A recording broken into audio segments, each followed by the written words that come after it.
Good morning, good morning, good morning from Steamfest Day 1. I'm here with Billy-O!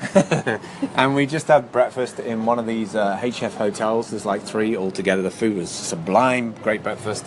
We just bumped into Shenanigator and Sharing Every Bite. Yeah. And then outside of the venue, just bumped into Jerry Banfield and Luke Stokes and a homeless guy who's wanting some money, and I asked him if he could be paid in crypto. Like, that's one of the things I want to talk about this next few days, about how do we bridge the gap between the haves and the haves not.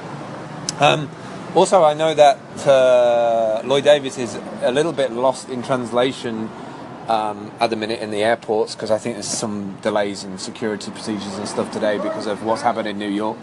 We're just waiting on an Uber right now to go to a co-working space here in Lisbon, because today it's the day 1, or it's actually only on today, which is the hackathon for the blockchain, Steemit blockchain. So I'm kind of interested to see what new developer tools are out there for your average like newbie beginner, how we like gear up or knowledge up on that stuff, because I'm a complete like newbie when it comes to that. I know there's a lot of digital libraries for Steam, JavaScript libraries, which make it a lot easier to develop apps. And I've actually got my little app book today, which I've been sketching out yesterday briefly on the plane. So we'll see how today goes. We've got a little taxi on the way. A lot of people are still eating breakfast. We're up and out early. It's like 8 o'clock here in the morning. It's going to be 9 o'clock. Our Uber's here. Yeah. So we'll just jump into this Uber. And are you going to come here? Yeah. Yeah. All right, okay. Cool.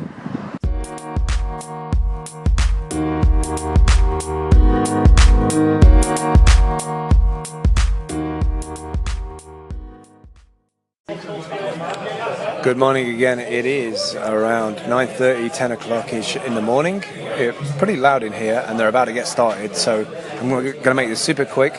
They're doing a Steamfest Object Hackathon today here at LX. I'm trying to think of the building. It's like a Lisbon co-working space where people get together and they do a little, like, gather together to actually hack on the blockchain to build and develop some different applications. And I would say there's probably about 80 to 100 people here, which is really surprising. I think last year they maybe had half or a quarter of this, I would have thought. Seems to be like half of the interested developers or people interested in doing something with the platform. And it looks like there's a lot of people ready to get started on some ideas, and I've brought some ideas to the mix as well, but I don't know if I'm going to get into those today. Loving Portugal so far. It was really easy to do breakfast and get out and everything, and now we're getting started, so I'll give you an update after this. Yeah.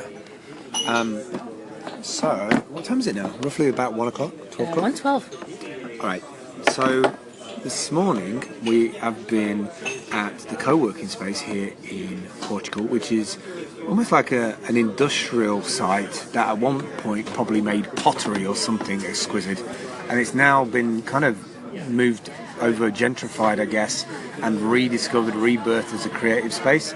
And I'm surprised that it's not actually baking in here, because it's on the top floor of like a warehouse building, and there's this beautiful smell of food being cooked, proper organic salad and whatever going on over there, and there's a lot of passion and love and sunshine coming through the window of that woman over there. And yeah, it's been an interesting morning. So I've been sat in a room with lots of geeky, techie, nerdy developer types, people who are making wonderful blockchain ideas come together. And as a audience development, brand advocate person who likes to capture content and put it out there for a remote audience, I've kind of found myself in a bit of a dilemma, dear. And that dilemma is trying to be the middleware of like sitting down with a bunch of people and asking them how they're doing progress, but also not upsetting them and getting in the way. So it's trying to find a space for you to be useful. Maybe I'm just surfing lots of different energy strands. Yeah. Originally I would like to get a little team together and explore some of those ideas, or at least one of those ideas. So I'm just trying to find myself to be useful, really. Otherwise, I could just probably go back to the hotel and wander around beautiful Portugal and take photos for Nomad Pictures. But I feel drawn to like capture here. Yeah, I think we'll have days for that too. I think we'll have enough downtime where in my mind, that Nomad Pictures time is already allocated. Right. I think it's like at the end of the week. Yeah, maybe. but I know what you feel about like the energies, and it almost feels like, you know, when kids are playing double dutch, you have to that timing of when you're going to jump in. And you'll know it. I think like it's an instinctive thing. If you know, frustration comes from forcing it. So like.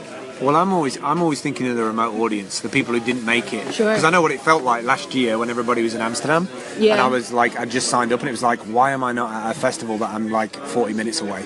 Yeah. Like, I could get there.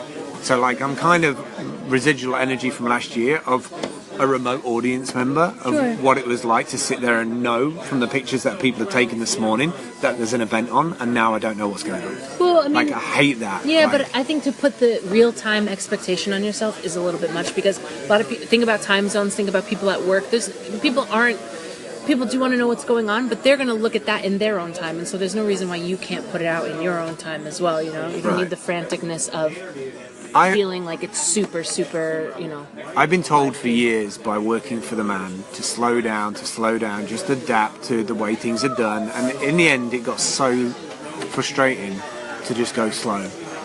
So just like, Yeah. it just feels like I have to run at the native tempo that I run at, yeah, right? So like, if I feel like I've got energy for the next couple of hours to record some interviews with people and capture that at that moment, then it just, I feel that adds to the conversation building up later on Sure. to when they release it. Because I also feel that people who are developers who would love to come to the event but have social issues about, you know, Anxiety. the anxiety of like working in a group of people, they might be sitting on the next best idea for a Steemic blockchain concept. Sure. And they won't come because they don't have the data of who's there, what they're like. So that's my Yeah. beef, I guess. I have a beef. he has a beef. I have a beef. Ain't no vegans here. Ain't no He's got beef. You are a vegan. You've been eating vegan Yeah. for like 6 months. I or eat so. like a vegan. That's Yeah, what I say. eat like a vegan. Anyway, I just wanted to give you an update, remote audience who might be living out there. I know there's at least 5 of you that listen. That's good enough Really? for me. There's yeah, 5? Yeah. Oh yeah. That's 5 more than we had a couple years ago. There might be 10 now. Hell, There might be I'll 10 take now. it. That's Like, double. Yeah, helps. That's growth hacking. Makes me feel. I might end up hacking a growth off myself later. Yeah, so we're done. I'm going to go back to sitting here sweating in my own trousers, the wrong trousers that I put on. Phil Campbell and the Wrong They're Trousers too by goddamn Dale Lang. hot, man. I'm gonna write that children's book, Phil Campbell and the Wrong Trousers, Please do. in my audiobook voice.